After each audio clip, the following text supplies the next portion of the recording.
आज हम टीवी कलाकार सिद्धार्थ शुक्ला जी की कुंडली का अध्ययन करेंगे। ये एक टीवी कलाकार थे और अभी 2 साल पहले इनकी कोरोना के अंदर मृत्यु हो गई थी हार्ट अटैक से। इन्होंने काफ़ी टीवी सीरियलों में काम किया है और इनकी एक प्रसिद्ध फिल्म थी हम्पी शर्मा की दुल्हनिया। इन्होंने काफ़ी फिल्मों और सीरियलों में काम किया और काफ़ी लोग इनको जानते थे, परंतु इनकी अकाल मृत्यु हो गई मात्र 40 वर्ष की उम्र में। आइए देखते हैं इनकी कुंडली के अंदर कौन कौन से योग बने हुए हैं, देखते हैं। इनकी कुंडली है धनु लगन की कुंडली। धनु लगन के स्वामी होते हैं गुरु महाराज। गुरु महाराज यहाँ पर 10वें भाव में विराजमान है। 10वें भाव में लग्नेश बैठता है तो शुभ योग बनाता है और व्यक्ति को सफल कामयाब बनाता है, क्योंकि यह केंद्र का भाव होता है। इस भाव में लग्नेश का बैठना शुभ और शक्तिशाली योग बनाता है और व्यक्ति को सफलता देता है। इनके लगन भाव में शुक्र विराजमान है। शुक्र यहाँ पर लगन भाव में शुभ और शक्तिशाली योग बनाते हैं। ऐसा व्यक्ति रूपवान होता है, सुंदर होता है, गुणी होता है और धनवान होता है।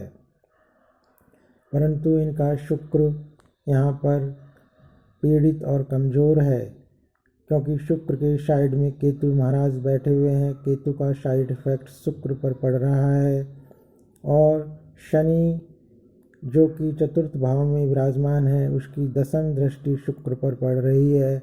इस वजह से शुक्र यहाँ पर शनि और केतु से पीड़ित हो गया है और कमज़ोर हो गया है।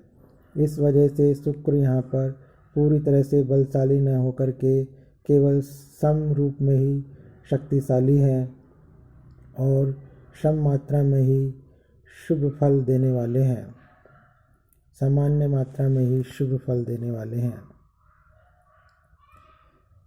इनके 4th भाव में शनि मंगल विराजमान है। शनि मंगल का एक अशुभ योग बन गया है, क्योंकि ये दोनों ही ग्रह एक दूसरे के शत्रु हैं और इसी वजह से इनको 4th भाव में अशुभ योग बन जाने की वजह से माता का सुख में कमी दिखा रहा है और इनको घर परिवार के सुख में कमी दिखा रहा है। 6ठे भाव में राहु विराजमान है। राहु यहाँ पर शुभ और शक्तिशाली माने जाते हैं और व्यक्ति को सभी प्रकार के समस्याओं रोगों पर विजय दिलाने वाले होते हैं। 8वें भाव में चंद्रदेव विराजमान है। चंद्र यहाँ पर स्वराशि के हैं और विपरीत राजयोग बना रहे हैं। विपरीत राजयोग बन जाने से व्यक्ति निश्चित रूप से सफलता को प्राप्त करता है, चाहे देरी से ही सफलता क्यों न हाथ लगे, परंतु ऐसा व्यक्ति निश्चित रूप से सफल होता है और कामयाब होता है। चंद्र यहाँ पर शुभ नहीं माने जाते। चंद्र जो कि मन के कारक हैं, 8वें भाव में बैठने से व्यक्ति का मन पीड़ित और दुखी हो जाता है, परेशान हो जाता है।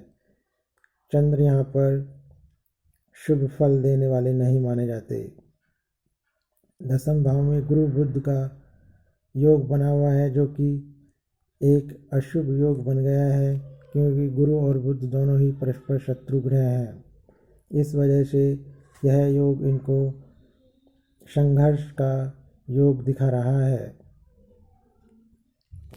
बुध क्योंकि यहाँ पर स्वराशि के हैं, इसलिए यहाँ पर पंच महापुरुष योग भी बन रहा है, परंतु यह योग भंग हो गया है गुरु के कारण, क्योंकि गुरु यहाँ पर इनके शत्रु बैठे हुए हैं। सूर्य यहाँ पर 7वें भाव में नीच राशि के बैठे हुए हैं, जो कि कुछ अशुभ फल देने वाले भी हैं, परंतु यहाँ पर सूर्य का फल शुभ और शक्तिशाली होता है और व्यक्ति को सभी प्रकार के सुखों को देने वाला होता है। व्यक्ति को यहाँ पर जिसके कुंडली में सूर्य 11वें भाव में होते हैं, ऐसे व्यक्ति को सभी प्रकार के सुखों की प्राप्ति होती है और सफलता की प्राप्ति होती है, धन की प्राप्ति होती है। इस कुंडली में राहु केतु बलवान है। 12वें भाव में केतु बैठे हुए हैं जो कि शुभ और शक्तिशाली योग बनाने वाले हैं और यहाँ पर बैठ कर के केतु शुभ फल देते हैं और व्यक्ति को धार्मिक प्रवृत्ति का बनाते हैं और आध्यात्मिक प्रवृत्ति का बनाते हैं। इस कुंडली में 10वें भाव में जो बुध का पंच महापुरुष योग है वह भी भंग हो गया है गुरु इनके साथ बैठने की वजह से और शनि मंगल की दृष्टि पड़ जाने की वजह से इनका बुध का पंच महापुरुष योग भंग हो गया है और इनकी कुंडली में अल्पायु योग कैसे बनता है, आइए इस पर देखते हैं क्या स्थिति बनती है। चंद्र 12वें भाव, चंद्र यहाँ पर अष्टम भाव में बैठे हुए हैं और स्वराशि के हैं, परंतु आयु के जो मेन कारक ग्रह होते हैं उन्हीं को आधार बना करके व्यक्ति की आयु निर्धारित की जाती है। आयु के कारक ग्रह होते हैं सूर्य, चंद्र, शनि और गुरु। ये 4 ग्रह ही व्यक्ति की आयु को निर्धारित करते हैं, जिनमें से चंद्र अष्टम भाव में बैठ गया है और पीड़ित हो गया है, क्योंकि अष्टम भाव तो स्वयं ही अशुभ भाव होता है, इसलिए चंद्र की शक्ति कम हो गई। गुरु केंद्र भाव में तो है, परंतु उनके साथ बुध बैठे हुए हैं और गुरु के ऊपर शनि की दृष्टि है और राहु की दृष्टि है। इस प्रकार से गुरु भी पीड़ित और कमज़ोर हो गए हैं और उसकी भी शक्ति क्षीण हो गई है। शनि भी पीड़ित और कमज़ोर हैं, क्योंकि शनि के साथ उनके शत्रु ग्रह मंगल विराजमान है और शनि के ऊपर केतु की दृष्टि भी पड़ रही है। इस प्रकार शनि भी क्षीण और कमज़ोर हो गए हैं। सूर्य नीच के हैं और उसके ऊपर केतु का साइड इफेक्ट है और मंगल की अष्टम दृष्टि भी सूर्य के ऊपर पड़ रही है। इस वजह से सूर्य भी यहाँ पर कमज़ोर और पीड़ित हो गए हैं। चारों ही ग्रह आयु के कमज़ोर और पीड़ित और क्षीण अवस्था में होने की वजह से इनका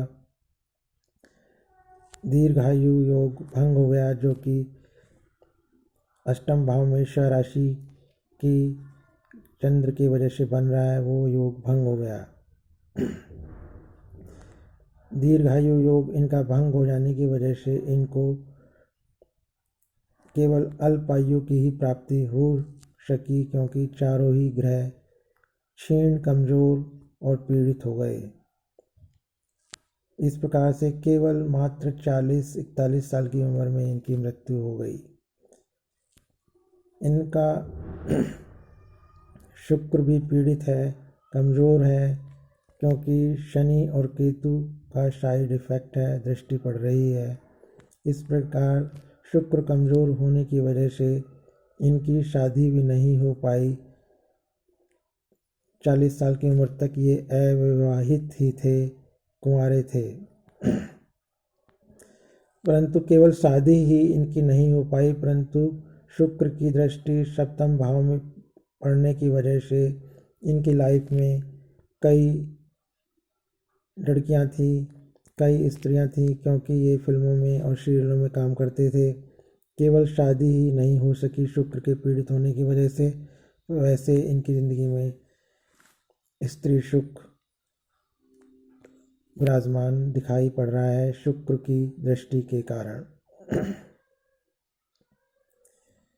इनकी कुंडली कुल मिलाकर के एक सामान्य श्रेणी की ही कुंडली है, क्योंकि सभी ग्रह पीड़ित और कमज़ोर नज़र आ रहे हैं। केवल शुक्र और राहु केतु मजबूत अवस्था में है। बाकी सभी ग्रह कमज़ोर पीड़ित हैं। गुरु बुध कमज़ोर हैं। शनि मंगल भी एक विषयोग बना रहे हैं। सूर्य नीच राशि में बैठे हुए हैं और केतु का साइड इफेक्ट है। और केवल शुक्र, राहु, केतु ये 3 ग्रह ही इनको सुख प्रदान करने वाले हैं। कुल मिलाकर के यह कुंडली कमज़ोर और पीड़ित कुंडली है। इसी वजह से इनको मात्र 40 साल की ही उम्र की प्राप्ति हो सकी। यह था इनकी कुंडली का विश्लेषण। कृपया आप हमारे चैनल को सब्सक्राइब करें और जो लोग हमसे अपनी कुंडली बनवाना चाहते हैं वो हमारे व्हाट्सएप नंबर पर संपर्क कर सकते हैं। हमारा व्हाट्सएप नंबर है 95 40 70 96 और 79।